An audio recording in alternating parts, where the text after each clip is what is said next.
Hola, soy MP y bienvenidos a Presunto. Este es el episodio 308 y hoy vamos a hablar de la caída del índice de natalidad en Colombia y esta serie de noticias apocalípticas sobre el fin de los niños y las niñas. De esa transformación absurda que pasamos de paren de parir, si se acuerdan de ese titular, a no hay mujeres para parir. En todo caso, nuestra culpa. Colombia registró una reducción histórica en el número de nacimientos en el año 2024. La cifra enciende las alarmas y bate un récord mundial.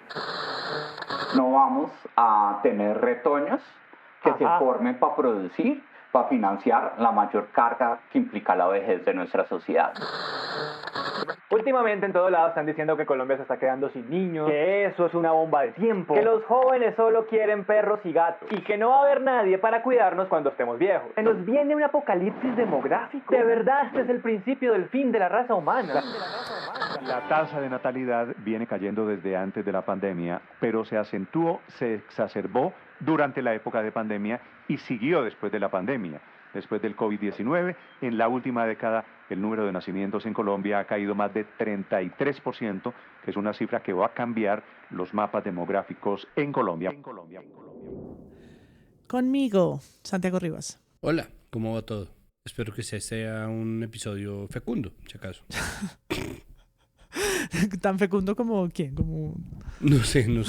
Que sea un episodio que dé vida a otros episodios. ¿Con cuál índice de natalidad? Claro que eso realmente ¿Bajo? depende de los ¿Uno? medios. No, alto, ojalá. 2.1 episodios por episodio. Ay, Andrés Páramo. esa cifra es determinante, 2 episodios. Buenas tardes, buenas noches y buenos días, como dice la Juan Álvarez en un podcast. Y para hablar de este tema, me place mucho presentar a nuestra invitada, Ana Cristina González Vélez. Bienvenida a Presunto. Muchas gracias. Me encanta estar acá estrenándome en esta conversación. Ana Cristina, seguro ustedes la conocen, es médica, es máster en investigación social en salud, doctora en bioética, es investigadora, activista, docente, experta en salud, derechos sexuales y reproductivos e igualdad de género. Y por supuesto es a quien yo agradezco, tal vez en nombre de mis hijas y en nombre de todas las mujeres, porque gracias a su trabajo y al de otras mujeres de Causa Justa, en Colombia se despenalizó el aborto hasta la semana 24 por decisión voluntaria. Y eso es algo que no queremos que nunca se eche para atrás en estos tiempos. Así que muchas gracias. Muchas gracias por recordarlo. Me alegro mucho que signifique tanto para tantas mujeres en el país y que además haya sido el resultado, como dices tú, de un trabajo colectivo, porque fue un trabajo colectivo. Pero hoy no vamos a hablar de ese tema. Hoy vamos a hablar, para quienes les gusta mucho hablar sobre el nacimiento de niños y de niñas, vamos a hablar de la tasa de natalidad que está a la baja. En los últimos días, una serie de columnas han anunciado con tono de alarma que Colombia se está quedando sin hijos. Los titulares son muy apocalípticos, hablan de una extinción acelerada en Colombia, de una crisis de fecundidad, de un país que está dejando de nacer. En todos ellos hay una voz de preocupación y sobre todo hay una voz de los hombres. Columnas escritas por hombres hablando de mujeres, de úteros, de demografía y de la salvación nacional. Todo esto empezó con un dato. El DANE anunció en septiembre de este año que los nacimientos en Colombia cayeron un 30% en la última década y que el 2024 fue el peor año en términos de registros de hijos y de hijas. Un número frío, un boletín técnico que los medios publicaron como si fuera el fin de la especie. De eso vamos a hablar hoy.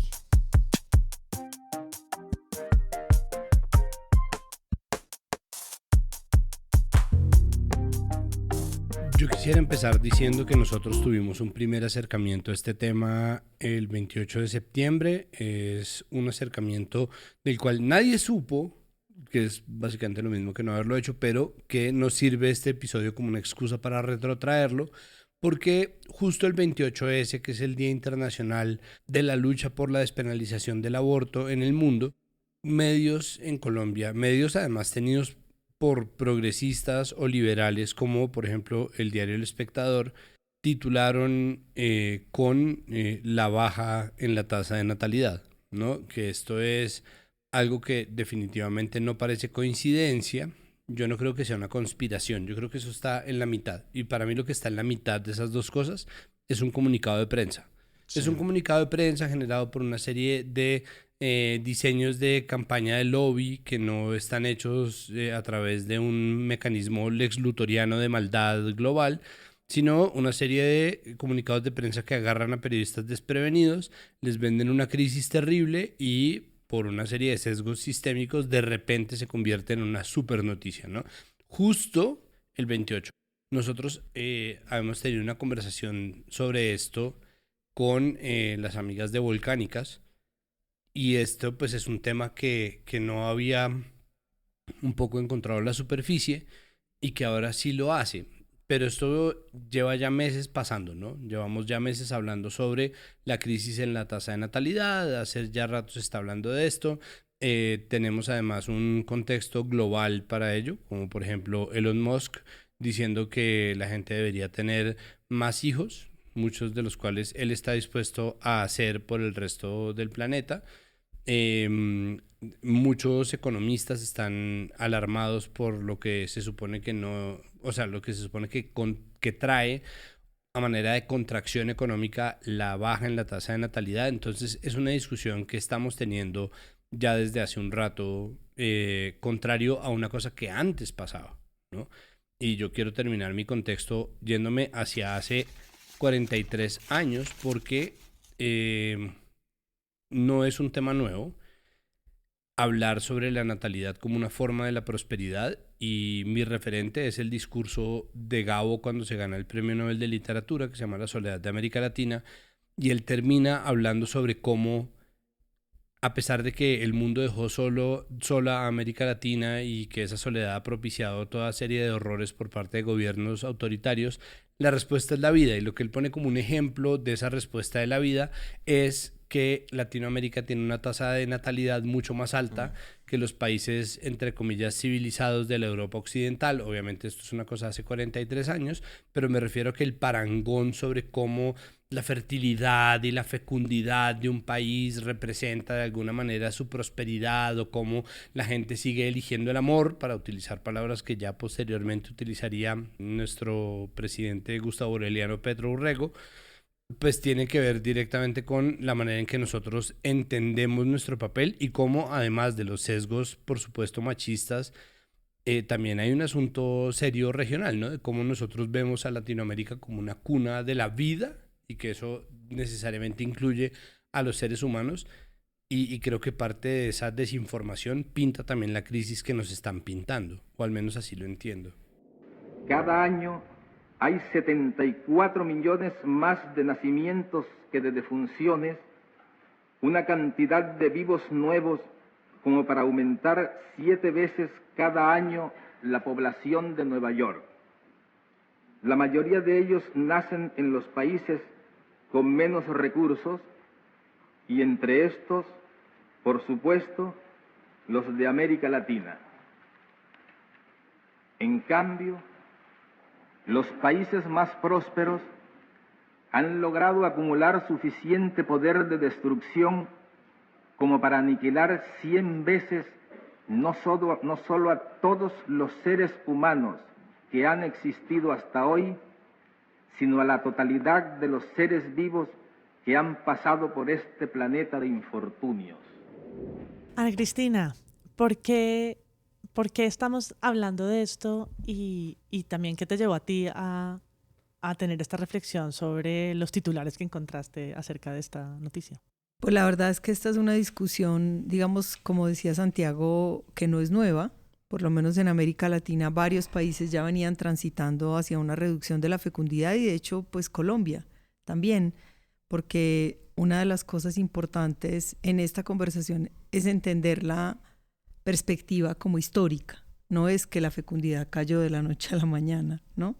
La fecundidad viene descendiendo desde hace bastantes décadas, y de hecho hicimos muchos esfuerzos para que eso pasara, ¿sí? Claro. Aumentar el acceso a métodos anticonceptivos, las mujeres salimos al mercado laboral, con la salida al mercado laboral también cambiaron las expectativas sobre la fecundidad y otro montón de cosas, digamos, que hay que mirar históricamente. Solo que el descenso de la fecundidad cayó a lo que los especialistas llaman un número de hijos que está por debajo de la tasa de reemplazo, de la cantidad de gente que debería nacer para que supuestamente pues el mundo funcione como funciona en los términos en los que los conocemos, es decir, que haya suficientes personas jóvenes que se hagan cargo de trabajar para que otras personas que ya no están jóvenes, entre muchas otras cosas, por ejemplo, reciban su pensión.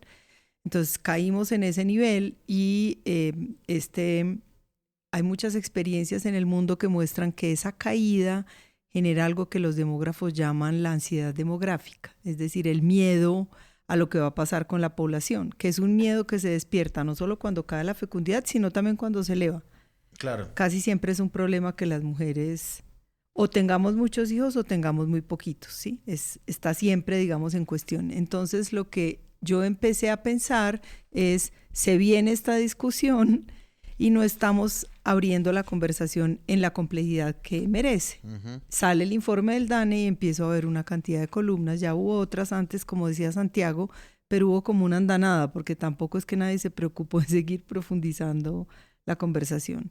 Y lo que yo observé ahí fue estos titulares apocalípticos, catastróficos, columnas, todas las que yo leí, por lo menos escritas por hombres, que muchas veces en sus contenidos pues eran no tan profundas, pero tampoco tan conservadoras como parecían los titulares, como que había una especie también de disonancia entre lo que había en los titulares, las fotos, que de eso también podemos hablar, y el contenido mismo. Y entonces dije, bueno, además de pues hacer una crítica, no sé si cariñosa, a quienes están publicando con estos titulares que dejan una idea de pánico.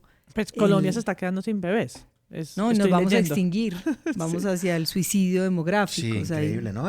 Nos vamos a extinguir, es increíble que lo digan. Y el suicidio demográfico, que es como, bueno, y nos vamos a extinguir además por culpa de las mujeres que no quieren tener hijos, y pues algunos pocos tweets y algunos políticos ya preparándose para las elecciones que aprovechan a ver cómo navegan en esa conversación. Andrés Páramo. Bueno, ya que Santiago Rivas pone a García Márquez de ejemplo de esto, yo voy a poner a Fernando Vallejo. Como para mira, al otro extremo. Al otro extremo me voy, como para seguir hablando de literatura un ratico. Otra voz de otro hombre, cuéntanos. Se me ocurrió porque... En voz de otro hombre. En Colombia que deciden no tener hijos. Se les conoce como DINK, 2 ingresos y 0 hijos. Yo decidí no tener hijos.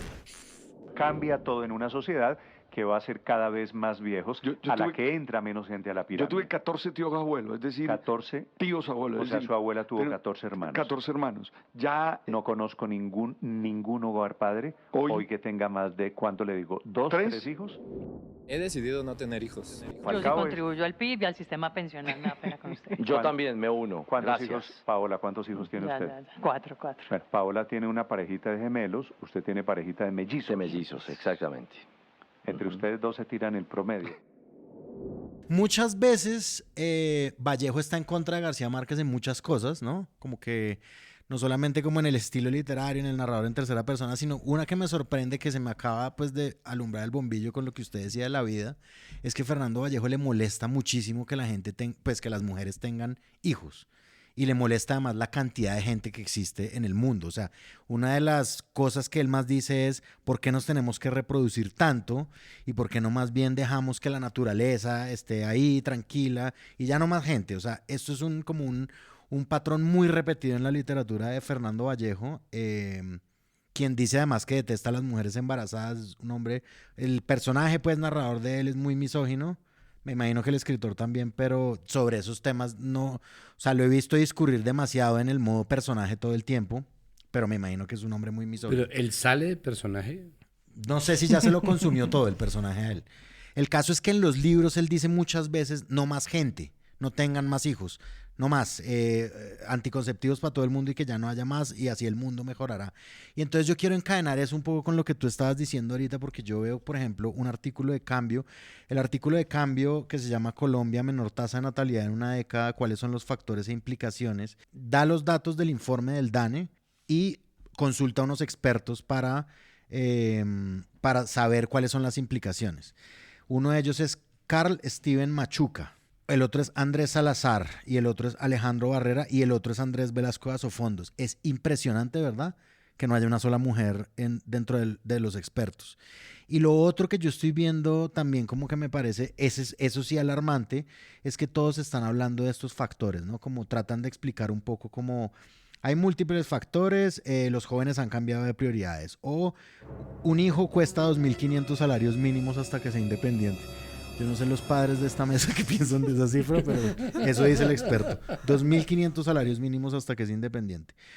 Barrera dice, Colombia continúa en un proceso de transición demográfica, y el de Asofondos, Andrés Velasco, dice que esto va a tener consecuencias terribles en el sistema pensional y que va a tocar hacer un montón de ajustes de las pensiones y bueno, sacrificios. Todo es en términos muy de una catástrofe económica que se viene. Asimismo es más o menos el enfoque que tiene el país de España. Pero yo ahí sí, encadenándolo con Fernando Vallejo por fin, yo me pregunto si no hay un experto o experta que pueda guiar una conversación sobre los beneficios que tiene que haya menos seres humanos en el mundo para, yo qué sé, factores, digamos, que preocupan a la humanidad, como, qué sé yo, el medio ambiente, por ejemplo. ¿Sí? O sea, es decir, como que no encuentro aquí como, o sea, todo va bajo una misma lógica de esto es una crisis. Y es lo que tú decías, es crisis o lo uno o lo otro. Nunca se puede diversificar la conversación sobre puntos distintos a estos del problema. Pero yo quiero ahondar un poco, para salirnos de los hombres, en el papel que le ponen a las mujeres, porque esta primera narrativa que hemos puesto sobre la mesa tiene que ver con el pánico conectado con la economía y con los significados demográficos. Entonces hacen comparaciones que parecen muy familiares, porque siempre dicen como sus abuelos, ¿cuántos hijos tenían? ¿No? Claro. Entonces la gente siempre echa para atrás y dice, no, pues 9, 10, 14, 15, como si eso fuera, ¿no? O sea, mi abuela parió 16 veces. Comparación de un estado mejor o peor de las cosas.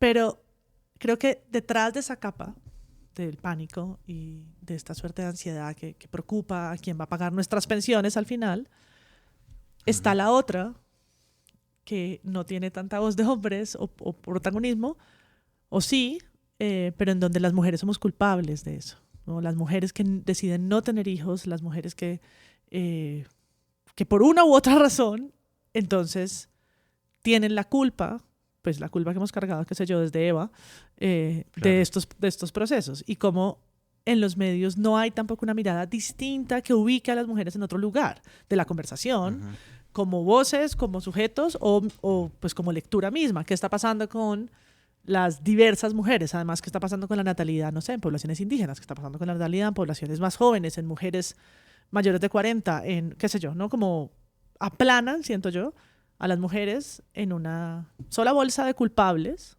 mujeres culpables que no quieren tener hijos. Hagamos o no hagamos, en 2050 Colombia va a ser inviable demográficamente. Entonces queremos que seamos viejos, cuchos, como decimos en la calle, sí, que Colombia sea cucha, pobre e informal. Yo creo que todas las personas dirían, no queremos que eso suceda. Y no están naciendo nuevos bebés en Colombia, la tasa de natalidad está cayendo. Es peligroso. Supremamente peligroso, pero es una realidad. Desde 2018 ustedes pueden ver mis grabaciones, salimos a decir, hay menos mujeres para parir. En Colombia. Perdón que lo diga así. Y menos bebés naciendo. Desde 2018 cada vez más hay menos mujeres en edad fértil para parir. ¿Tú cómo lo ves, Ana Cristina? Sí, yo quería decir dos cosas. Una, claro que hay mujeres que saben de este tema. Yo soy una de las que sabe de este tema. Estoy acá sentada contigo. Porque creo que la perspectiva que domina en esta conversación es una mirada muy instrumental, no solo de las mujeres, que ya voy a abordar lo que es un poco tu pregunta, sino del fenómeno mismo, como si la reproducción tuviera que ver solamente con una, digamos, una fuente de estabilidad económica, pues que no es la única. Tampoco es la única de la extinción, ¿no? Porque nadie habla sobre las guerras ni de las políticas antimigración como factores que quizá tienen que ver con la extinción de la humanidad. Pero lo que domina, digamos, en la conversación es esa mirada instrumental sobre los efectos y los impactos económicos de este fenómeno, cuando hay muchos otros y hay muchas razones, porque en general esto está pasando no porque las mujeres no sabemos qué hacer, sino justamente porque sabemos qué hacer. Y yo escribí hace poco una columna que se llama Maniquíes porque tuve exactamente esa misma sensación, como que las mujeres nos ponen en un lado de la conversación, luego nos ponen en el otro. En un lado de la conversación nos visten de tengan hijos y en el otro nos visten de no tengan hijos. Y yo creo que es el primer mensaje que a mí me parece fundamental acá. Esta es una conversación compleja porque son muchos los factores que determinan que las mujeres tengan o no tengan hijos. De hecho, las barreras que las mujeres enfrentan para tener hijos suelen ser las mismas barreras que enfrentan cuando deciden no tenerlos, ¿sí? Entonces, muchas mujeres en Colombia no tenemos hijos porque tuvimos la oportunidad de imaginar un proyecto de vida que no tenía hijos y pudimos decidir no tenerlos, y pudimos acceder a métodos anticonceptivos, algunas a interrupción voluntaria del embarazo. Y a educación sexual suficiente para saberlo. A información, a empoderamiento para decir, no me importa un proyecto de vida sin hijos. Pero muchas mujeres no tienen hijos o porque no tienen condiciones materiales para tenerlos. Esa baja en la fecundidad no se condice necesariamente con la expectativa que tienen muchas parejas o mujeres sobre la cantidad de hijos que quieren tener. Hay mujeres que quisieran tener hijos, pero, por ejemplo, tienen problemas de fertilidad o consideran que no tienen las capacidades económicas para tener ese gasto que implica sostener un hijo, además en esta época, porque ustedes que son padres jóvenes se imaginarán que a uno no lo educaban como educan a los hijos hoy, ni nadie le ponía tanto cuidado como se le pone hoy a los hijos. O muchas mujeres tampoco tienen hijos porque no encuentran las parejas con que quisieran tener esos hijos, porque saben que terminan ellas siendo las responsables no solamente de la reproducción, sino también de la crianza y del cuidado de los hijos y de todo lo que supone esas tareas en el hogar. Y de sus maridos también. Y de sus maridos. Pero bueno, si los cargan puede que se atrevan a cargarlos solos, pero ya con hijos es otro paquete, ¿no? Pero muchas también tienen miedo del presente y del futuro. Para muchas personas tener hijos es problemático porque son conscientes de que hay un cambio climático, de que hay una crisis ambiental y que los hijos implican pues más consumo. Yo tomé la decisión de no tener hijos. Yo decidí no tener hijos. He decidido no tener hijos. Yo he decidido no tener hijos. Si hubieses nacido en los años 50 en América Latina, quizás tendrías 6 hijos. Ese era el promedio. Pero las cosas han cambiado y mucha gente joven ya no quiere procrear.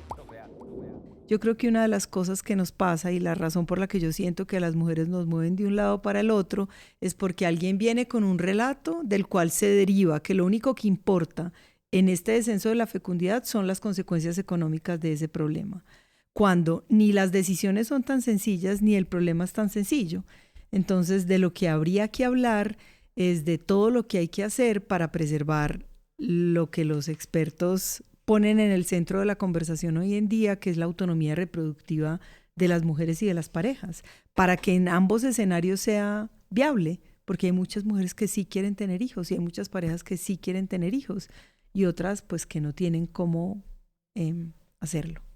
Quizá lo último que quiero decir aquí es la instrumentalización de la reproducción de las mujeres es una cosa muy poderosa en nuestra sociedad, pero no solamente en Colombia. Esta discusión y esta crisis ya tuvo lugar en otros contextos, por ejemplo en países europeos. ¿Y qué surge de ahí?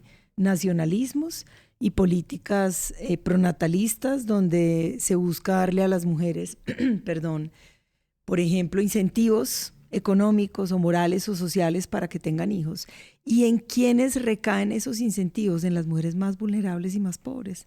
Porque una mujer profesional educada que decidió no tener hijos no va a tenerlos, ¿sí? Esos incentivos terminan otra vez atrapando a las mujeres que de alguna manera están en mayor situación de desventaja y que ni siquiera son las responsables necesariamente de esa reducción de la fecundidad. El informe plantea como primera conclusión que la ansiedad acerca del decrecimiento de las tasas de fecundidad, que ha llevado a muchos a hablar de una suerte de colapso demográfico, en realidad no representa la verdadera crisis de fecundidad.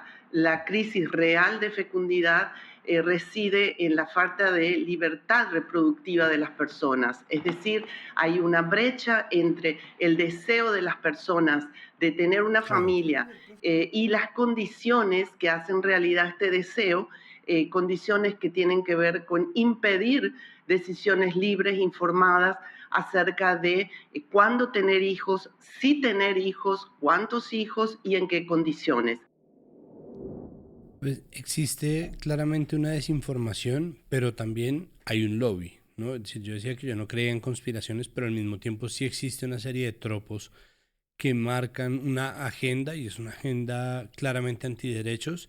Cuando Vicky Dávila era solo periodista, ella empezó hablando, y ya después, cuando además de todo era candidata, utilizaba mucho la idea, y todavía la esgrime cuando la entrevistan, de que ella no concebía o no aprobaba el uso del aborto como un método anticonceptivo, ¿no? Y esto es una cosa que a menudo se pone ahí en la agenda, como no es que hasta Petro cayó en eso alguna vez, como la idea es que la gente aborte menos, porque Sí, no puede ser cero. que la anticoncepción, exacto, el aborto cero de Petro, porque no puede ser que la anticoncepción recaiga en el aborto, que es un proceso tan... Entonces, ¿dónde está la parte que es desinformación?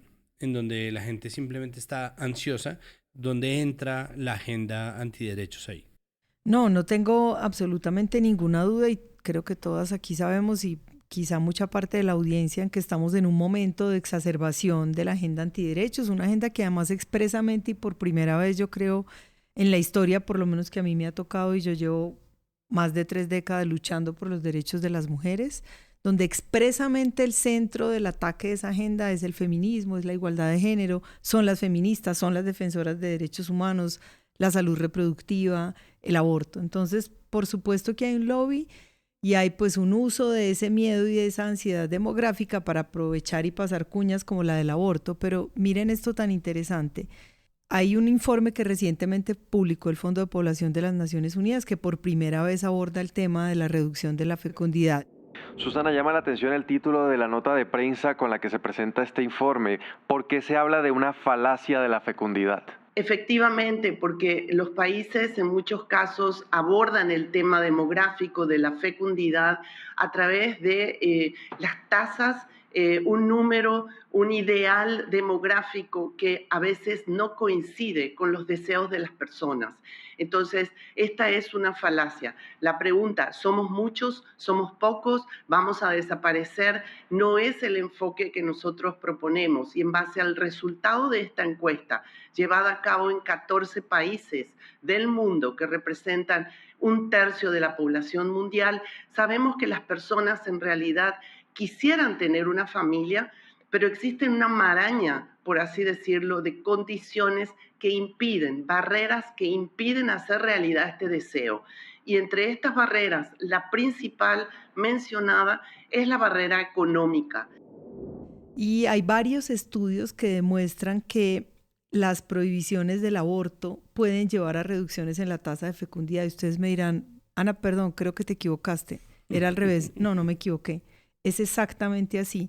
Nadie puede atribuirle al acceso al aborto la reducción de la fecundidad, ni en Colombia ni en ningún país de América Latina, y en todo caso no en Colombia, donde además las mujeres siguen enfrentando barreras para el acceso al aborto, pese a los cambios que logramos en el año 2022. En cambio, lo que sí está demostrado, y hay literatura que lo explica, es que cuando las prohibiciones frente al aborto se profundizan y se agravan, viene la reducción en la tasa de fecundidad, porque las mujeres tienen miedo de quedar embarazadas, y de quedar embarazadas en el momento en que no querían, porque pueden querer ser madres, pero no ser madres en el momento en que quedaron embarazadas. Y frente al miedo de no poder abortar, prefieren no solamente no embarazarse, sino que hay estudios que muestran que hay incremento, por ejemplo, en el uso de la anticoncepción definitiva, ¿sí? La ligadura de trompas incrementa, porque las mujeres dicen, de ninguna manera me voy a embarazar acá. No va a tomar el riesgo. No voy a tomar el riesgo que le pasa, por ejemplo, hoy en día a muchas mujeres en Estados Unidos. ¿Cómo me voy a embarazar acá, donde no puedo ni siquiera con 6 semanas interrumpir un embarazo? Claro. Entonces, es muy interesante, y yo no tengo duda de que ese lobby es parte de lo que está pasando acá. Y además te diría, Santiago, es un lobby que aparece siempre de manera muy oportunista. Estamos a puertas de una campaña electoral y vamos a ver las voces que van a amplificar esta idea, digamos, como catastrófica de lo que está pasando con la reducción de la fecundidad. Y nadie está hablando de las oportunidades que esto implica, porque hay muchas oportunidades y sí hay personas que lo han hecho en Colombia. Hay grupos de economistas acá que ya han hecho estudios sobre este tema, mostrando cuáles son las oportunidades, y podemos hablar un poco de cuáles son las oportunidades cuando se reduce la fecundidad, pero antes de llegar a las oportunidades creo que hay varias aristas por ahí. Sí, hay varias otras capas. Yo voy a leer algunos titulares para que nos vayamos a un asunto de las imágenes que los acompañan. Cae la tasa de natalidad en Colombia y es una tendencia irreversible. Colombia se está quedando sin bebés. Nacimientos cayeron un 12%. El fin de los niños o sobre la coreanización de la natalidad en Colombia. Ese es mi favorito. Porque en Corea es el 0,7, ¿no? La tasa de claro, pero fecundidad entonces arranca como con K-pop, es un artículo rarísimo. Y la drástica bajada de Corea. A cerrar colegios. Pero entonces, hablemos un poquito de las imágenes, Sí. porque muchos de estas noticias que estoy leyendo en internet, por ejemplo esta, del fin de los niños, la imagen que trae atrás es un bebé. Ujú. Muchas veces es una panza con unas manos en forma de corazón que lo acompañan. Sí. Son imágenes reiterativas que también suceden cuando hacen noticias sobre el aborto, que no coinciden con lo que están contando, que apelan a, pues probablemente a un banco de imágenes del norte global. Son imágenes de referencia, como diría Paula Bolívar. Exacto. Ya que está de moda el tema. Ya que está de moda el tema. Estamos seguros de que no son solamente imágenes de referencia. Sí, no, pues son como meros adornos. Nunca importan en la imagen, dijo nadie nunca. No comunican nada. Teniendo en cuenta que eso no es verdad. Habiendo texto. Sí, exacto. Hablemos un poco de la representación, porque al final cuando hablamos de imágenes es eso que casi que de manera cognitiva pues acompaña una nota y que nosotros vemos como pasarelas ante nuestros ojos de las noticias o las notas periodísticas que hablan sobre aborto o que hablan sobre fecundidad, sobre natalidad. Con un bebé disfrazado de guerrera K-pop. Mira, yo creo que... No ingenieros ya, no. Feto. Ya no hay feto ingeniero, sino ahora hay feto guerrera K-pop. Feto K-pop. Yo creo que hay una imagen... voy a hablar de una cosa un poquito más amplia a nivel de imagen, de verdad, de representación de las noticias y de enfoque, para después sí hablar de las fotos en cuestión. Pero sí hay una imagen grande que es esa lectura que tú haces de titulares. Nosotros hicimos como toda la cacería de titulares de esto, y yo encontré en algunas noticias, en cambio, en El País de España, adentro, dice, o sea, el titular es bien, ¿no? Como bien alarmante, ¿no? La crisis de no sé qué, y entonces no más bebés y no sé qué. Dentro del artículo hay una frase destacada de cambio, por ejemplo, en negrita, que dice: las adolescentes de 15 a 19 años y las niñas de 10 a 14 se presentan las disminuciones más notables. Esa no es la noticia, esa es una frasecita. Sí, es decir, ese es el enfoque. Y esa tendría que ser una noticia extraordinariamente positiva. Repositiva. O sea, fíjense, por ejemplo... Ay, ¿cómo así? O sea, es decir, sale... Es una parte del artículo como por la mitad. Es impresionante. Yo decía, pero esta es ese debería ser el ángulo de la noticia. Y en el país... Para tener un titular exactamente opuesto al que pusieron, ¿no? Sí. No... Claro. En el país tienen natalidad en Colombia cada mínimos de 10 años mientras se contiene la maternidad adolescente, al menos, ¿no? Mientras se contiene la maternidad adolescente. Pero el artículo pues hace todo un desglose de la crisis, no sé qué, el ideal es 2.1 hijos por mujer, sea lo que eso signifique, y ahora es 1 punto por mujer, estamos lejos de la meta de mantener el tamaño de forma natural, dice el artículo. Y ya ahí en un momentico, ya después dice que, sin embargo, hay una noticia de enorme valor social. Valor social. Pues ya la dijo. La drástica reducción de la maternidad adolescente. Y yo como, pero como así que de valor social. Esta es una noticia gigante. De valor. De todo valor que debería analizarse de verdad desde cualquier perspectiva, desde una perspectiva social, de política pública, incluso económica. ¿No? ¿Dónde están esas respuestas? No. Son los datos que nos dan los economistas, el desplome. ¿Cuántos hijos tienes tú? ¿2.1? Tú ya hiciste la labor. Te falta el punto 1. No, porque como dijeron antes, yo ya hice la tarea de ligarme también. No será, el punto 1 no pasó. Al principio de este episodio, Ana Cristina describía el fenómeno de la ansiedad demográfica como algo que ocurre cuando se dispara la tasa de natalidad y cuando se reduce la tasa de natalidad.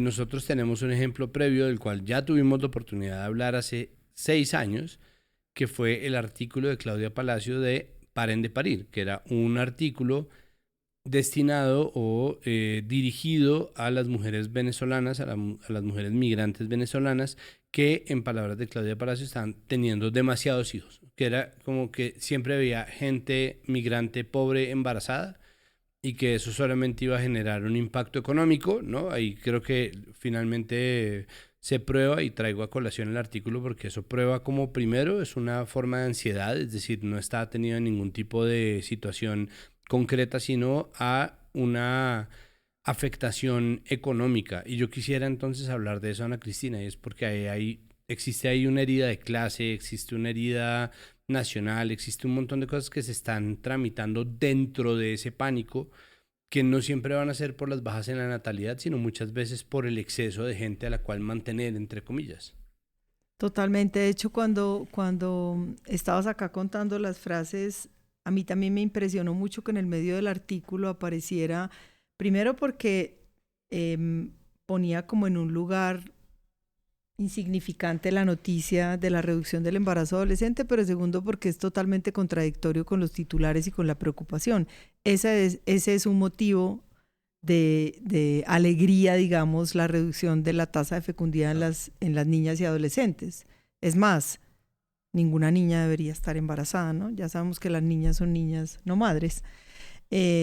Y eso plantearía una conversación completamente distinta que no le serviría para el titular. Entonces, claro, aparece ahí como relegada. Pero por otro lado, me parece que aquí hay un tema, pues con la desigualdad que tú planteas, Santiago, como tratando de conectar ambas cosas. Una de las imágenes que a mí más me chocó de todo lo que vi en estas columnas es pues la de una mujer pobre embarazada, porque al final, si hay una tal crisis en la reducción de la fecundidad, ¿a quién nos imaginamos pariendo, no? A una mujer pobre, que es la que se va a encargar de llenar ese vacío, pero al mismo tiempo apenas esa mujer pobre empiece a tener hijos, pues la vamos a condenar por estar teniendo hijos, porque ¿quién se va a hacer cargo de toda esa cantidad de hijos de los que una mujer pobre no se puede hacer cargo? Y creo que lo que en el fondo está en el centro, digamos, de esta disputa es la incapacidad que yo creo que todavía tenemos como sociedad de reconocer la autonomía reproductiva de las mujeres. Porque pues parece una frase de cajón, pero no es una frase de cajón. Nosotras tenemos reconocimiento constitucional, tenemos cierto nivel de legitimidad para vivir nuestra autonomía reproductiva, pero seguimos siendo funcionales a lo que necesite pues un modelo económico, político y social en el que normalmente nuestras decisiones y nuestra voz son marginales. De ahí que tú digas dónde están las mujeres hablando de estos temas, de ahí que tú digas por qué las mujeres siempre aparecemos instrumentalizadas, y de ahí que tú digas por qué las mujeres le quedamos mal a la sociedad, tengamos o no tengamos hijos. Y creo que esto trae, digamos, a la conversación otra de las aristas que a mí me parece muy importante abordar, y es que realmente el mundo lo que vive, y eso incluye a nuestro país, es pues una enorme diversidad demográfica, porque al final la tasa, digamos, este nivel de reemplazo no depende solamente de la fecundidad, depende también de la mortalidad, depende también de la migración, depende de otros temas de los que nadie quiere hablar porque esos también son complicados, depende del sexo de los recién nacidos, porque ¿qué pasa si nacen más niños que niñas? Claro. ¿Sí? Entonces, no es un tema sencillo, pero no es sencillo. Que no sea sencillo no quiere decir que no podamos comprender las aristas que tenemos que comprender como sociedad para poner el foco de las preocupaciones donde tiene que estar, digamos, puesto el foco de las preocupaciones. Y yo creo que acá en Colombia, y esto me parece como lo último que quiero decir sobre ese tema, ese fenómeno de la fecundidad, aunque cada vez así se vuelve más homogéneo en el país, no es cierto para las zonas rurales, no es cierto para ciertos grupos de mujeres, como por ejemplo las indígenas o como por ejemplo las mujeres afrodescendientes o las mujeres menos educadas, porque vivimos en un país desigual y esa desigualdad se expresa también en la tasa de fecundidad. Entonces a mí me parece que hablando de las imágenes y de cómo constituyen y construyen, digamos, imaginarios, me parece que no solamente los construyen acá en estos artículos, sino que de alguna manera es como que te llevan a un imaginario de qué es lo que la gente ve allá cuando está reclamando que tienen que nacer más hijos. No nos ponen a ninguna de nosotras dos en la foto de la portada, uh-huh. ¿Sí? No ponen una mujer educada que va caminando ligera por la calle porque va corriendo a su cita de trabajo, no, claro. Ponen a una mujer que intuyen que está pues destinada para la maternidad. Y sí, y hay otra cosa, yo me pregunté leyendo, pues esto, claro, esto se pone de verdad muy ajustado con la controversia que se inventó Paula Bolívar de W fin de semana sobre la imagen de referencia de esta mujer preocupada mientras el desempleo bajaba y diciendo como, ay, pero tanto que joden ustedes, pero de verdad las imágenes de un artículo, de un producto periodístico, no es joder por joder, hay una... y en este tema, ya pasando al tema de nuestro episodio, pues evidentemente hay una sobreexplotación en los artículos de la foto de la mujer embarazada, ¿sí? Cuando están hablando de mujeres que no están quedando en embarazo, claro. Es decir, hay una contradicción evidente. Unas disonancias permanentes. Permanentes, porque entonces deberían poner a un grupo de mujeres, o a una mujer empresaria, bueno, si se quiere, ¿no? Como... Sean creativos con su propio stock de imágenes, pero yo me pregunté, ¿no hay una sola? Sastre de corbata, pants. Sí, que también es un lugar común como de... No, pues es lo que dice Paula Bolívar, deben poner embarazo y le sale eso y lo ponen, ¿sí? Pero... no, pues no corresponde, es una sobreexplotación de verdad, es una cosa que yo estoy de acuerdo contigo es básicamente una imagen de culpabilidad, ¿no? Es este tipo de mujer que ya no existe, es la culpable. Y yo decía, pero no habrá ninguna, y bueno, me encontré con de la coreanización de Colombia, tiene una foto increíble que es un parque de niños vacío. Se puede, mejor dicho, es lo que estoy tratando de decir. Pero tienen perritos los parques. Porque esa es la otra discusión, porque ahora la gente tiene mascotas. Pero eso nos da para otro episodio. Sí. Pero sobre las fuentes, yo quiero volver sobre las fuentes porque a mí hay otro asunto pensando en el rol que juegan los medios a la hora de traer estos temas y la manera como pueden abrir un poco la perspectiva, porque no son solamente los voceros de un comunicado del DANE mal traducido. Y es, ¿por qué tampoco hay una invitación a una voz masculina distinta que no sea la estadista demográfica economista? Claro. Porque yo creo que es una conversación de la que también pueden participar los padres, hombres padres o los hombres que no quieren ser padres, es decir, que involucra también a los hombres, no solamente es una conversación de mujeres, pero que nunca se aborda desde ahí, porque nunca se habla del padre cuidador, nunca se habla del padre, de la corresponsabilidad en la paternidad. Esos son temas que a la prensa, siento yo, puede ser muy mi sesgo personal, pero no le gustan. Nos encanta un poco hablar de la transformación de la vida de las mujeres en las últimas décadas, entonces solemos caer un montón en estos espacios de pero tú que eres exitosa, ¿cómo lo has logrado? ¿Vas a ser madre o no vas a ser madre? ¿Cómo puedes cuidar? ¿No? Siempre están resaltando que, claro, hubo esa transformación, pero que la mujer sigue teniendo que estar en el espacio doméstico, entonces es una proeza que lo esté en el espacio laboral también y lo tienen que resaltar, ¿no? Aunque es una gran empresaria, es también madre, ¿no? Oh, sí, wow. Claro. Pero nunca hay voces masculinas reclamando que su entrada al espacio doméstico ha sido muy precaria, claro. ¿No? No ha sufrido lo mismo que nosotros hacia el espacio laboral. Y que como no tenemos hombres hablando de licencias paternales, como no tenemos hombres hablando del aborto, como no tenemos hombres hablando desde otra perspectiva, ¿sí?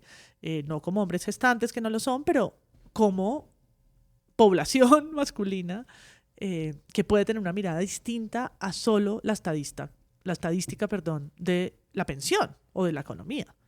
A mí me parece que hay un bloqueo social, cultural y político que es muy loco porque parece un nudo gordiano. Y oyéndolo hablar, ahí lo que yo oigo es, mire, la reforma laboral tiene el cometido de aumentar la licencia de paternidad de las 2 semanas actuales a meses, no sé cuántos meses, algunos meses. Eso se ha frenado y bueno, se le impuso la progresividad a esa medida sobre la base de que había que acompañar esa progresividad con una serie de campañas de sensibilización para la repartición de los cuidados en los hogares, es decir, unas campañas de sensibilización dirigidas a los hombres, es decir, que aquello que propiciaría tiempo para ejercer el cuidado de una manera repartida no se puede implementar ya porque se presume, yo no sé si con o sin razón, pero se presume que los hombres no van, ¿no? Que van a coger hay que una vacación de que meses. Son padres. Es una locura, pero es un poco como, pues, porque si no, lo que temen es que se vuelva unas vacaciones para un hombre, que se va a volver una carga más para una madre recién parida. Un poco ese es el presupuesto sobre el cual se hace eso.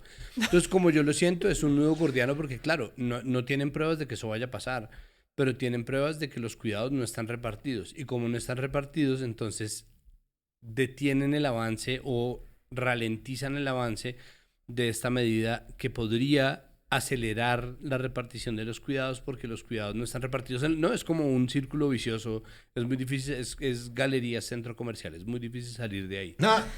Pero de hecho creo que ustedes me están ayudando a entender algo que lo tenía como flotando en mi cabeza, y es que creo que una de las razones por las que hoy hay como un ataque tan frontal a la agenda de igualdad y a quienes la defendemos es porque en cierta manera se agotó la conversación sobre todo lo que nos pasa a las mujeres, porque sí o porque no, porque tú decías, hay una mujer que trabaja y además cuida a los hijos.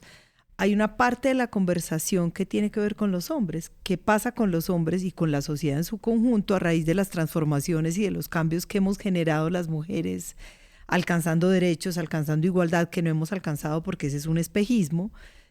Hay que entrar al terreno de los hombres y revisar las cosas que pasan con los hombres, y ahí viene un bloqueo, y para no abordar, digamos, esas conversaciones, pues entonces más bien volvamos atrás todos estos derechos y dejemos las cosas como estaban, que más o menos nos funcionaban a todos. La programación, ¿sí?, por defecto, ¿no? Sí, entonces claro. A mí, y eso me conecta con una idea que a mí me parece, yo no soy demógrafa, pero toda mi vida he trabajado en salud reproductiva.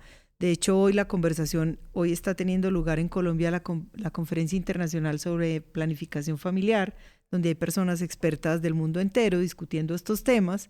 Vengo de un panel sobre este tema, y siempre ha habido como una disyuntiva entre los que están más hacia la demografía y los asuntos de población y los que trabajamos en el campo de los derechos.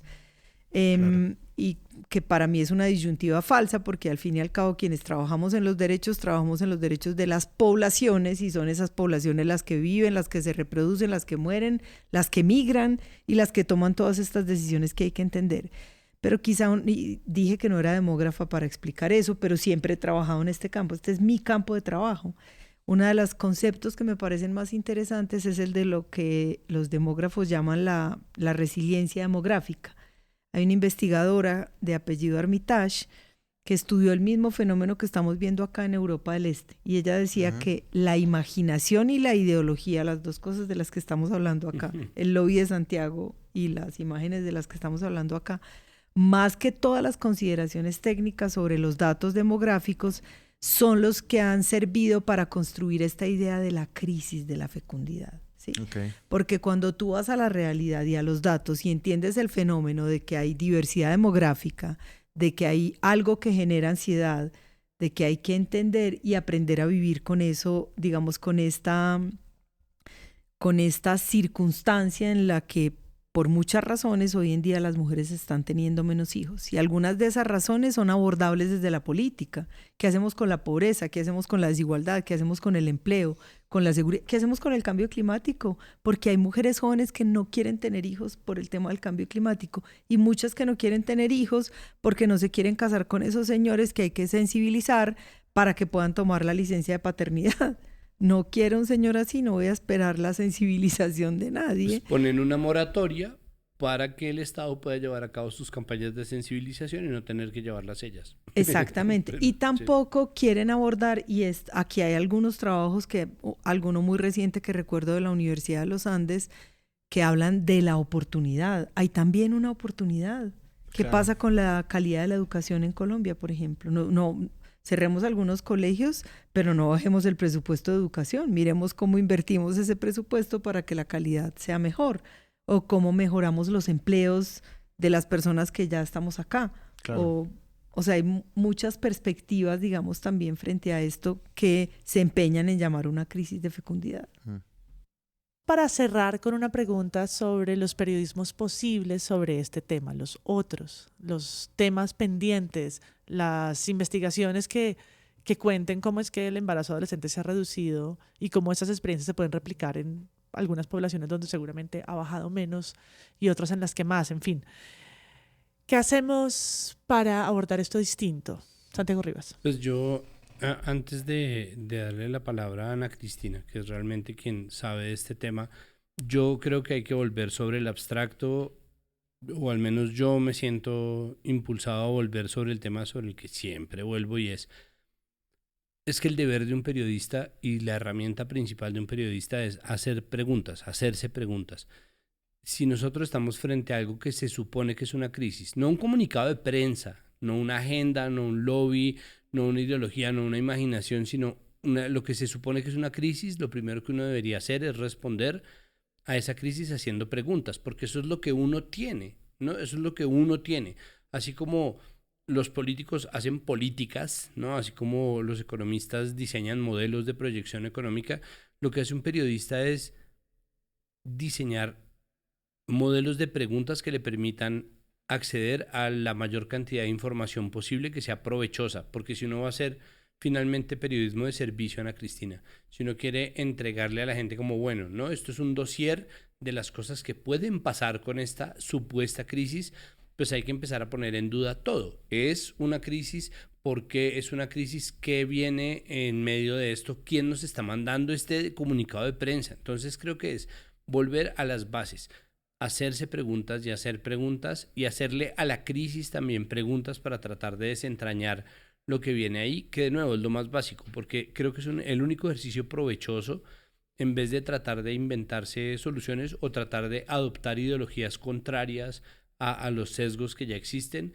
Creo que la sola pregunta develaría mucha más información en el camino, que tal vez nos permitiría entender por qué definitivamente lo que está pasando obedece a, primero, muchas razones, y segundo, no configura del todo una crisis ni algo negativo.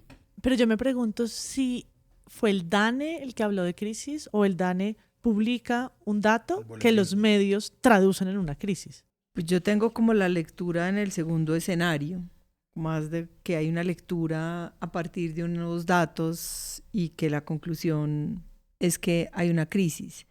Y por eso a mí me gustaría, retomando lo que dice Santiago, yo soy una persona, hace muchos años entendí que hay que abrir las conversaciones complejas y difíciles, y que la única posibilidad de que esas conversaciones sucedan es poner en el espacio público los términos que uno propone para esa conversación. Y creo que lo que está diciendo Santiago de la obligación de los periodistas, yo lo pegaría a algo que no tiene que ver solo con el periodismo, y quizás es una mirada mía muy utilitarista del periodismo, pero yo creo que el periodismo tiene que ser una herramienta justamente para abrir esas conversaciones. Y que esas conversaciones deben permitir que se aborde la complejidad de algo como lo que es la diversidad demográfica en la que vivimos en este país y en esta región de América Latina y en el mundo entero, porque esta no es una pregunta que nos estamos haciendo solamente acá en Colombia. Y que para que ese debate público produzca todas esas respuestas, pues uno tiene que poner a circular todos los argumentos de los que está compuesto un problema, un fenómeno o una situación determinada, incluso un dato que dispara toda una conversación.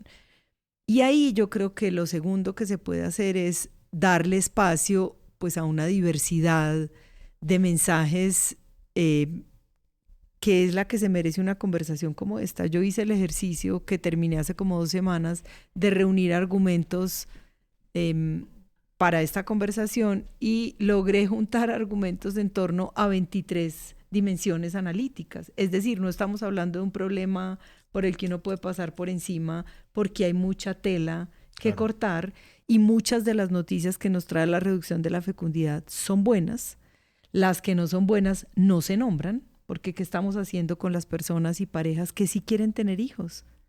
¿Cómo estamos abordando la desigualdad en Colombia? ¿Cómo estamos abordando los temas del empleo, de la pobreza o incluso los temas de la fertilidad? Hay parejas que no pueden tener hijos, simplemente, y frente a ellas tampoco hay una solución. Y creo que finalmente eso es lo que nos va a permitir pues comprender que estamos en un escenario de oportunidad y que esas oportunidades también hay que comunicarlas. Claro. Yo puedo ser muy ingenua, pero yo creo que también donde hay menos personas, hay menos consumo, hay más posibilidad de redistribuir con igualdad lo que tenemos en una sociedad. Y yo creo que eso no es solamente un mejor futuro, sino también un mejor presente. Claro. Los economistas nos pintan la realidad de la manera en que ellos la conciben, pero aquí hay unas preguntas de fondo que seguramente son muy incómodas. ¿Quién dijo que la única manera de sostener los sistemas pensionales es con que nazcan más personas? ¿No será que uno puede revisar, por ejemplo, cómo se distribuye un presupuesto, en qué se gasta la plata realmente en un país? ¿Cuánto nos gastamos en armas, que es como una obviedad, versus cuánto nos gastamos en otras políticas sociales? Entonces yo sí creo que aquí hay una gran oportunidad para el periodismo y creo también que las imágenes hacen parte de esa conversación. Claro. Yo misma quedé muy compungida y no se me sale de mi cabeza esa imagen de la que yo intuyo es una mujer que vive en situación de pobreza, que está embarazada y que es la que pasa a adornar una conversación sobre qué hacemos en este momento de reducción de la fecundidad. Bueno, yo pienso un poco como por la misma línea. Yo siento que además ellos hablan, pues ellos me refiero como a las personas que entrevistan o a las personas que hacen las columnas, hablan un montón de una tendencia irreversible, ¿no? Como esto es una tendencia irreversible.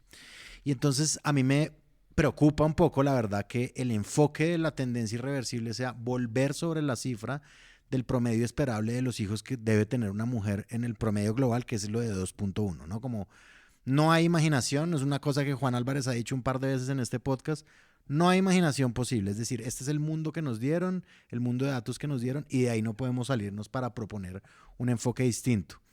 Entonces, este señor Leonel Vuelvas de la coreanización de la natalidad en Colombia, de Razón Pública, él da un montón de datos y empieza a hacer unos comparativos con otros países.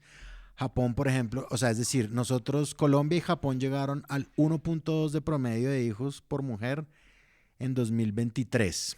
Él dice que la última vez que hubo el ideal de 2.1 en Colombia es 2008 y la última de 2.1 en Japón fue 1973, es decir, que la caída de Colombia es en un periodo muchísimo más rápido, ¿no? Como mucho más corto. Corea del Sur bajó de 2.1 a 1.2 en 19 años, Colombia bajó en 15 años. Esto es, digamos, como una serie de datos que yo digo, ok, listo, entonces están como dando como todo este esquema comparativo es para al final decir que exactamente, que una mujer debe tener 2.1 hijos al año y que esa es la única solución a esto, punto final. Y yo creo que sí estamos muy limitados en el mundo del periodismo por estas como análisis demográficos y estas perspectivas sin pensar de verdad en que si es como dicen una tendencia irreversible, que además eso también es una suposición, o sea, una suposición que Vuelvas dice en su artículo era va a haber más gente y sobre esa base imaginaria calculamos toda la sociedad y los esquemas de pensiones y los de salud y no sé qué. ¿Por qué? Porque unos economistas supusieron que la tendencia era la alta forever, siempre va a haber más gente. Y resulta que no, que la sociedad es mucho más compleja, etcétera, etcétera. Entonces, si es así, hay como una diversidad, digamos, de realidad, de verdad los enfoques periodísticos deberían ser muchísimos más, que no solamente sean, ay, ya no tenemos 2.1 hijos por mujeres, ¿qué vamos a hacer? Bueno, fin del artículo. Puedo decir una cosa, incluso porque yo creo que esto que tú dices de la imaginación, nunca lo había pensado en esa perspectiva, pero es cierto, es como que nos están obligando a habitar un mundo que no es el mundo que estamos construyendo, y porque más bien no pensamos cómo se habita un mundo que sí es el mundo que estamos construyendo, o cuál es la consecuencia de lo que es inevitable o de lo que es irreversible. Si está la sociedad que estamos pudiendo construir o que estamos algunos imaginando, algunos prefigurando, algunos deseando y algunos no queriendo, porque lo que deja esto aquí al descubierto es que si hay partes de la población que, por ejemplo, quisieran tener hijos. No para resolver el problema del 2.1, pero sí para resolver lo que creo que está en el centro y en el corazón de esta conversación, que es la libertad o autonomía reproductiva de las personas. Claro. Sí. Y que si hay una sociedad más pequeña, yo lo dije hace muchos años porque este es un tema de larga discusión en el Uruguay, donde yo también vivo una parte de mi vida, y siempre la pregunta es, bueno, veremos cómo es la sociedad que vamos a construir ahora que somos más chicos, y ellos que sí son chicos de verdad. Nosotros, pues no. Un país de 3 millones de habitantes. 3 millones y medio, 501, porque yo también estoy contabilizada como residente legal en el Uruguay. Muy bien. Yo me quedo pensando en ese periodismo tan estadista y tan frío que en este tema en particular se queda tan corto para explicar un fenómeno, ¿no? Si muchas veces apelamos a que por favor traigan más contextos, traigan más cifras, vayan al reporte oficial, porque hace falta que acompañen las crónicas y acompañen esa sobrecarga de entrevistas humanas con un poco más de contexto y estadísticas y números. Este es el caso contrario, ¿no? Yo creo que hay demasiados números sin sentido, demasiados números sin fondo, ¿no? Yo también, además del 2.1, vi otra cifra que tú no has mencionado, que es el de 40.000 nacimientos por mes. Sí. ¿No? Que estamos por debajo de los 40.000 nacimientos al mes. Y luego cuando me volví a encontrar la columna de Paren de Parir, que hablaba de cuántos niños y cuántas niñas tiene la población migrante, yo decía, pero bueno, ¿por qué no están? Claro, son peras con manzanas y seguramente las cifras a las que se refería Claudio Palacios hace años son distintas y está midiendo un asunto diferente a las que estaba mostrando el DANE, pero ¿por qué la obsesión por poner estos números tan vacíos en la opinión pública, ¿no? Como que paramos no solo olvidar nunca que hay que tener 2.1 hijos, aparentemente. No. ¿Y qué puede pensar eso? ¿O qué pueden pensar mis hijas si leen eso? ¿No? Es como un mandato, una forma de salvación, ¿no? Que yo lo decía al inicio, pareciera que nos están dando como la fórmula de la salvación del país, como la película que decíamos, como bueno, si son pues, dos... Peor, ¿no? El cuento de la criada. Sí, llevando la utopía al extremo. No, y si novelar o llevar al cine, en un país donde además casi el 90% de las muertes maternas son evitables y las mujeres se siguen muriendo. Entonces, ¿cuál es el mensaje para tus hijas y para las niñas y para las mujeres en este país?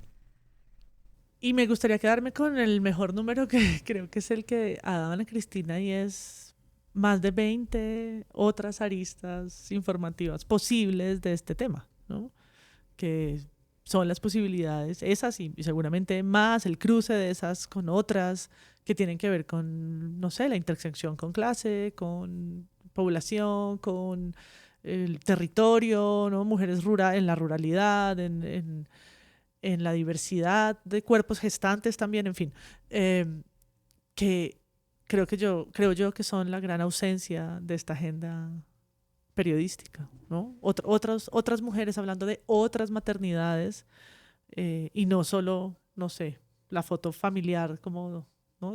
del hogar de 4 personas, que es el 2.1 que tú dices, que es el que creo yo envuelve todo esto, ¿no? Como la sociedad está construida en un núcleo familiar de 4 personas, que es tan alejado, ¿no? Tan alejado de la realidad, porque los hogares colombianos no están construidos y los niños no están creciendo tampoco en entornos así, ¿no? Son hogares homoparentales, son hogares de una sola persona, ¿no? Como son muy distintos a los que los medios están replicando en sus titulares, en sus fotografías y en sus historias. Los que se imaginan nada más, porque ahí sí yo creo que hay un imaginario, que es lo que pues son como los de la foto de referencia. Ajá, cuando exacto. Pones familia en el banco de imágenes comprado y en Suecia. Y salen 4 monos. Y salen 4 rubios y un perro crespo en la foto. Y una piscina. Santiago Rivas. Última frase para irnos. Frase. Son las 10 de la noche. Pues bueno, yo simplemente pienso en una frase que dijimos también hace ya rato, y es: un economista puede escoger una escuela económica cuando decide estudiar economía, pero por alguna razón todos los periodistas económicos escogen la misma, ¿no? Es decir, como Nosotros tenemos un periodismo económico carente de creatividad en la medida en que parece un periodismo que no está llamado a cubrir el quehacer económico, sino a perpetuar un modelo económico. Y creo que muy poco nos hacemos preguntas sobre qué tan distópico es de verdad tratar de imponer una cifra de perfección. Y creo que en un momento en donde está tan fuerte la tensión entre lo que se considera izquierda y lo que se considera derecha, y digo lo que se considera porque es que Petro fue el de aborto cero, no, pero lo que se considera izquierda, lo que se considera derecha, lo que se considera progresismo y lo que se considera conservadurismo, el periodismo económico ha prestado un muy mal servicio en términos de imaginar modelos económicos o hacerle preguntas a la misma economía, ¿no? Y creo que un periodismo basado en respuestas prefabricadas solamente nos puede traer este periodismo de crisis, en donde se prefigura una crisis por una serie de modelos de proyección que, de nuevo, llevados a la práctica son el cuento de la criada. Es una cosa perfectamente distópica. ¿Quién o cómo o en qué circunstancias, sin cambiar el modelo económico, podemos llevar a que las mujeres quieran tener 2.1 hijos en promedio, y cómo se supone que si no quieren va a pasar? ¿Cómo se está planteando esto y por qué? O sea, ¿por qué y para qué alguien podría plantear esta crisis de cara a qué y cómo o con qué objetivo en mente podría hacerse? Porque esto no es un periodismo de soluciones, no le está brindando soluciones a nadie, porque de nuevo la única solución posible sería pues algún tipo de política de intervención estatal forzada en los úteros de las mujeres para la reproducción, y pues esto generaría a su vez, por supuesto, otras crisis distintas en un país en donde existe la regla constitucional de progresividad y no regresividad. Es decir, no se puede echar para atrás la sentencia C-55 del 2022 porque ya está, es una sentencia constitucional. Y tenemos derecho las mujeres. Exactamente. Y somos libres en nuestra reproducción, se supone, en teoría. En teoría, cosa que además ni siquiera está terminada de implementar, porque, ¿no? Entonces, ¿cuál puede ser o qué puede ser lo que tenga en la cabeza un periodista que desde lo económico, entre comillas, o desde lo tecnocrático, desde lo numérico, pretenda imponer una estadística como virtuosa en contra de todos los progresos hechos previamente? Y entonces, ¿de dónde viene ese periodismo? ¿De dónde viene ese comunicado de prensa? ¿Y de dónde viene ese modelo incuestionable que el periodismo económico adopta como suyo en vez de cuestionarlo como debería ser el deber del periodismo? Al menos hacerle preguntas, no necesariamente cuestionarlo siempre. Sí, no me refiero a que haya un periodista económico que tenga que comenzar todos sus reportajes como yo soy marxista, sino simplemente diga como... No, tampoco. No, pues no tiene que ser así, pero sí puede ser como ¿por qué este modelo económico depende tanto de la supresión de una libertad individual? Que tenga un asterisco, marxista, abajo. Marxista, exacto. Yo creo que además lo que dice usted como de cuál es la solución, la nación obligando a las mujeres, o sea, ¿eso es acaso lo que quieren? A tener 2.1 hijos, nunca se me va a olvidar, de verdad, tú tienes razón, María Paula. Y además que yo creo que todo ese análisis frío y ese desembocar un artículo hacia allá, ¿no? Como estamos en crisis porque esta cifra no se logra, en una época en la que de verdad las democracias están como siendo juzgadas, ¿no? Como, ay, ¿para qué democracia? Igual burocracia y derechos, qué mierda, y tengan sus 2.1 hijos y voten por mí y yo hago eso. Sí, como que eso está cogiendo una carrerita singular. Yo creo que el oficio también debería percatarse de que ese tipo de personas que dicen representar como una especie de libertad, ¿no? Como... y que quieren imponer modelos ultra fascistas, pues están existiendo ya, ¿no? Como, y ya están ahí en el discurso público y siendo cubiertos y los entrevistan. Porque es que además todo esto está ambientado justamente en esa conversación y en esa emergencia o reemergencia de los grupos antiderechos, atacando la igualdad, atacando los derechos, atacando el feminismo a las mujeres y sus derechos. Entonces es como, match, ¿no? Sí. Claro. Y así estaremos pendientes porque seguro será un tema durante la campaña, un tema donde van a salir joyas en las respuestas de candidatos y candidatas cuando se aproximen a esto. Y aquí les haremos el seguimiento y si usted quiere que eso pase, ayúdenos también en nuestra campaña para que podamos existir en 2026 y hacer esos episodios que soñamos, porque nosotros sí imaginamos otros periodismos posibles y otras maneras de abordar temas como este. A ustedes, gracias, Ana Cristina, por estar en Presunto. No, muchas gracias a ustedes. Gracias. Gracias. Esto fue el episodio 308 de Presunto. Muchas gracias por escucharnos. Si le gustó, dele like, déjenos un comentario y compártalo en sus redes y plataformas para que otros conozcan este proyecto. Estamos en campaña de recaudación y faltando un mes estamos aún muy lejos de la meta. Si puede ayudarnos, infinitas gracias. No queremos apagar este podcast en 2026. En el episodio de hoy participó Ana Cristina González, Santiago Rivas, Andrés Páramo y yo, María Paula Martínez. La postproducción estuvo a cargo de Mónica Castiblanco. El collage lo hizo Rivas y pueden encontrar este episodio en Pocket Cast, Apple Podcast, Spotify y YouTube. En las redes nos encuentran como @presuntopodcast. Nos escuchamos en el próximo episodio.